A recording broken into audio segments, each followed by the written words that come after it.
Dahil sa'yo, BP Sara, ninervyos. Kita mo may sakit pa si Bongbong Marcos. Ha? Wala kang patawad. May sakit, ninervyos. O yan, mapapasugod tuloy sa Naga. O, makikipagkita kay Bongbong Marcos at bubuin ang tandem di umano ng Lenny BBM 2028 Unitae. Okay, pasok. Ako si Sara Duterte. Ako naman si Coach Oli. Ano ngayon? Pambira, sali ka ng sali, Coach Oli. O, hayaan mo muna si BP Sara. O, sige. Tatakbo bilang Pangulo ng Pilipinas. Sa maagang deklarasyon ni Vice President Sara Duterte para tumakbong presidente, nabuo ang iba't ibang senaryo na posibleng mga kandidato at tambalan sa eleksyon 2028 at lumutang na ngayon ang pangalan ni dating Vice President Leni Robredo. Ako, as far as I'm concerned, the strongest candidate na may chance to beat the Vice President Sara is Vice President Lenny. Ako sa totoo lang ito'y aking opinion. So, aminin natin, ang talagang pinakamalakas na lalaban kay Sara, si Lenny. Yan po ang aking tingin dahil talagang yung followers ng Dilaw na kay Lenny, wala kay Risa. Pambira. Huwag niyo pasalihin dyan si Risa. Pambira kayo. Para kayong tanga. Kayong Dilaw, pinatunayan yung tanga nga kayo pag si Risa kinuha ninyong animal. Kasi walang ambag yan. Marami nga dyan ibang Dilaw, Piklawan, ayaw dyan eh. Saan ba sumulpot yan? Saan ba galing yan? So, walang maidadagdag. Si Lenny, meron na yan. Nakita naman natin na yan ang nanalong Vice President, tinalo nga niyan si Bongbong Marcos. So si Lenny talaga, aminin natin. Kahit alam natin na hindi aabot sa kalahati yung boto ni Lenny kay Sara pag sila ang naglaban sa 2028. But tama, siya ang pinakamalakas na pwedeng tumunggali kay BP Sara. You're bent on pursuing her or convincing her talaga? Yeah, of course. She's the strongest. So, for the country, she must run. Mamaya may hihirit na naman kasi may mga ganyan sa comment section. Kotsoli, DDS ka ba? Bakit? Bakit mo tinuturo yung strategy sa kanila? Bakit tinuturo mo sinasabi mo pag si Lenny ang pinakamalakas? Alam nyo kung bakit? Kasi nga, kahit na si Lenny ang pinakamalakas, hindi talaga, alam mo, ang magiging solusyon lang ng kalaban para hindi manalo na presidente si Sara Duterte ay ma-impeach si Sara or patayin. Yan lang yun. Pero kung dadaan tayo sa eleksyon, walang tatalo kay Sara. Walang tatalo. Ayon kay House Deputy Minority Leader, Representative Egay Erice, wala raw kasing bahid ng korupsyon si Robredo. Walang bahid ng korupsyon? Bahid ng droga. Hindi ko sinasabing addict to ha. Hindi ko rin sinasabing pamilya sila ng drug lords. Ang tanong ko lang, pasok ba ang droga sa Naga? Ay ganun lang naman kasimple yun eh. Kung saan ka mayor, dapat walang droga. So hindi ko alam. Kalat ba ang droga kung saan mayor ito si Lenny? Okay, mga taga Naga to Naga O sige, kayo mga kalat ba droga dyan? Kung hindi, wala tayong pag-uusapan. Pero pag kalat, imposibleng walang alam yung mayor. Robredo rin ang binanggit ni Senador Erwin Tulfo na pantapat kay Duterte sa eleksyon. Dapat Leni Robredo siguro at saka yung mga kasama niya sa liberal. Ngayong araw din, sinabi ng Malacanang na tiyempong magkikita sa Sabado sina Pangulong Marcos at Robredo na ngayon mayor ng Naga City. Naks, budol! Mabubudol na naman dito si Bongbong Marcos. Diba? Kasi coincidence na pupunta magkikita daw sila. Sabihin mo, napasugod ka, kinabahan ka sa declaration ni Sara. Dahil pag naging presidente si Sara, bubulat-latin yung mga ninakaw mo, animal kang Bongbong Marcos ka. Tapos didikit. Pero ako honestly ito ang strongest. Ito ang strongest na lalaban kay BP Sara. Lenny Bongbong Marcos. Kaya nga napasugod yan. Mukhang kukumbinsihin yan. Alam mo to wag magagalit yung mga fans dito ni LeBron James Wag magagalit. Okay? Ito si Bongbong Marcos, parang si LeBron James. Bakit? Ba't naman tayo punta sa NBA. Kasi si LeBron, unlike si Jordan talagang napa-champion niya yung Chicago Bulls. Si LeBron, nagpalipat-lipat. Hindi niya mapa-champion yung team niya, di ba? Na Cavs. Lumipat yan. Nung lumipat siya, naghanap ng kakamping malakas kaya nanalo. Nagigets nyo? Ganyan yan si Bongbong. Talo yan sa vice president, di ba? Kaya lang naging presidente yan, humanap ng kakampi. Sino? Si Sara. Ngayon naman, alam niya hindi siya mananalo. Hahanap na naman siya ng kakampi niyang malakas. si Lenny. At kung matutuloy ito malamang, ang ipupush nila, Lenny Marcos. Makinig kayong mabuti. BP Sara, pumili ka ng malakas na Vice President. Kasi for sure, ikaw as President, panalo. No question na yan. No question. Pero kailangan pumili ka ng malakas na Vice President. Baka tong animal na ito, makalusot na naman. Anak ng teteng. Masamang damo ito. Parang hindi mamamatay.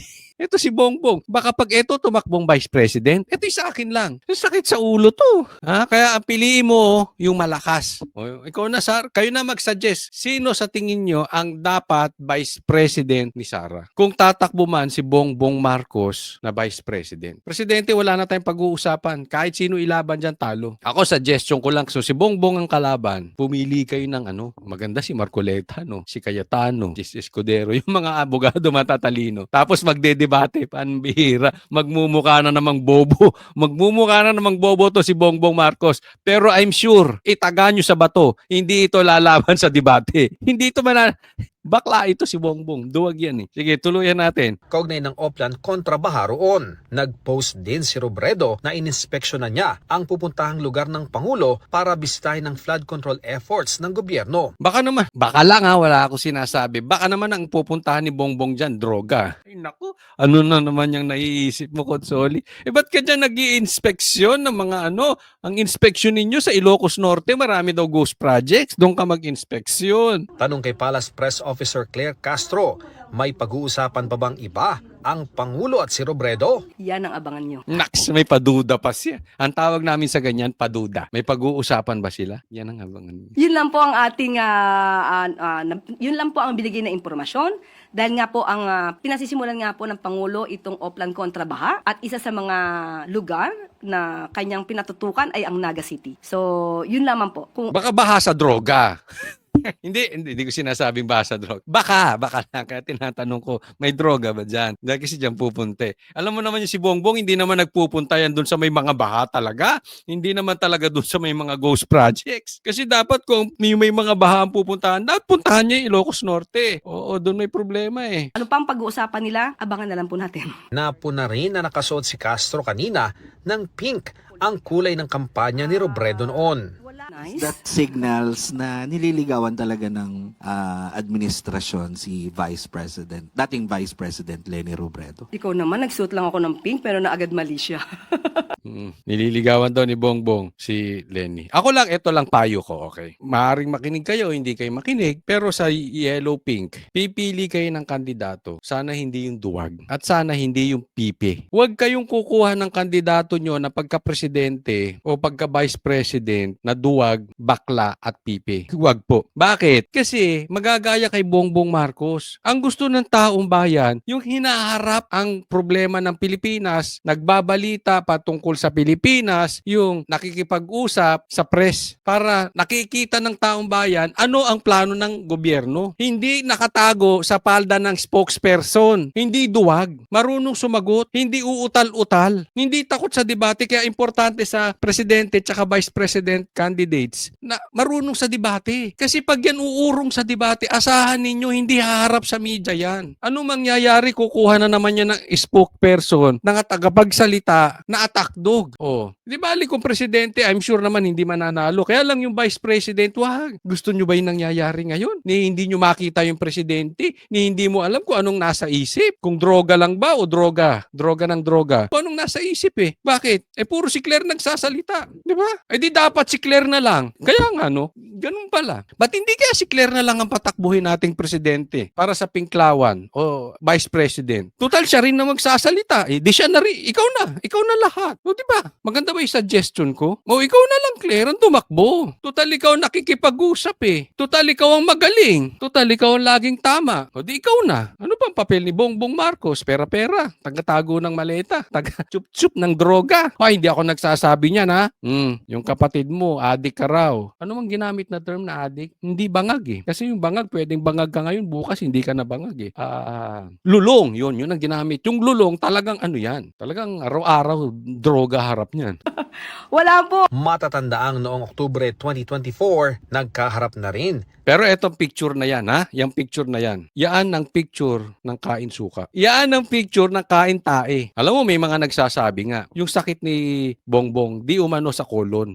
Parang ganun. Di ko alam kung totoo yun o hindi. Kayo na humusga kung totoo yun o hindi. Pero sakit daw yan dyan eh. Oo, nakukuha daw yun sa sa bisyo. So, given na yan kay Bongbong, yung bisyo. Hindi pwedeng walang bisyo yan. Pangalawa, nakukuha daw yan sa masamang kinakain. Ikaw ba naman kumain ng suka at saka tae? Talaga mabira. Mamamatay ka talaga niyan. Oh, kaya lang masamang damo ito. Kaya matagal mamatay. Oo. Pero try nyo, gusto nyo. Kumain ng tae at suka araw-araw. Ito si Lenny, baka magkalasakit din to sa yung diversionitis. Kumakain eh. Oo, kayo mga dilawan ha. Oo, na hindi naman kasi lahat may mga dilawan na ayaw nila yung ginagawa ng kanilang liderato eh. Hindi naman hardcore sila Nakikita nila, nakikita itong mga leaders namin talagang desperado na. Talunan na talaga kami. Kasi kinakain na nila yung suka nila tsaka yung tayo nila eh. O ayan yun Diba? Sinabi ni Marcos, nandaraya to si Lenny. Sinabi naman nito si Lenny, magnanako. Nagsiraan siraan ngayon, magkakampi sila. O di, sarap no? Sarap kumain ng suka. Taas ang kamay. Sino sa inyo dyan ang kumakain ng suka at saka tayo? Ingat kayo ha. Oo, baka magniwi-ngiwi kayo. Pasensya na po sa mga kumakain ha. Okay. Diretso na tayo. Ba't tayo napunta sa kain tayo? Sina Marcos at Robredo sa inaugurasyon ng Sorsogon Sports Arena. Tinawag pa ito ni Pangulong Marcos na political reconciliation matapos maging magkatunggali noong eleksyon 2022. Sa mga nag-iisip kung may nabubuo bang alyansa, sabi ni Castro, Wala po kasi talaga na pag-uusapan tungkol sa pangangampanya o kung sino man ang magiging kandidato sa 2028. Hindi pa po kasi Alam mo kung bakit walang napag-uusapan? Kasi hindi naman nagsasalita si Bongbong. Ikaw ata ang nagsasalita para kay Bongbong tsaka si Lisa. Yun sinasabi ha. panahon ngayon, napakaaga po pa kasi. sinisika pa ng GMA Integrated News na makuha ang reaksyon ni Robredo sa mga usaping ito. Pero eto sa akin na, maganda na record mo Lenny. Nanalo ka as Vice President, tapos natalo ka as President. Sa akin, wag ka nang tumakbo as President kasi masisira ka talaga. You have no chance. You have no chance of winning. Alam kong alam mo yan, alam kong alam yan ang mga kamag-anak mo. You have no chance. Ang chance mo lang kumita na naman. Kasi ganun eh. Bakit ka lalaban sa alam mong matatalo ka sa isang eleksyon? Yung sure kang matatalo. Everybody knows matatalo ka. So, bakit ka tatakbo? Maybe para ka kumita. Di ba? Kasi may kita dyan. Maraming magdodonate. Maybe for political connection. Maybe fame whore. Gusto mo lang sumikat lalo. Baka magiging vlogger ka na. Kasi talaga naman yung ibang natatalo. Iba tumatakbo lang para makilala. Tapos pag natalo, magiging lalaki na yung vlog. Yung ganon. Gusto mo lalong makilala. Pero yung lalaban kang alam mong talo ka, mas malaki yung chances na masisira ka lang eh. Masisira ka. But anyway, sabi ko nga, posibleng ito yung pinakamalakas na tandem. Lenny Bongbong Marcos.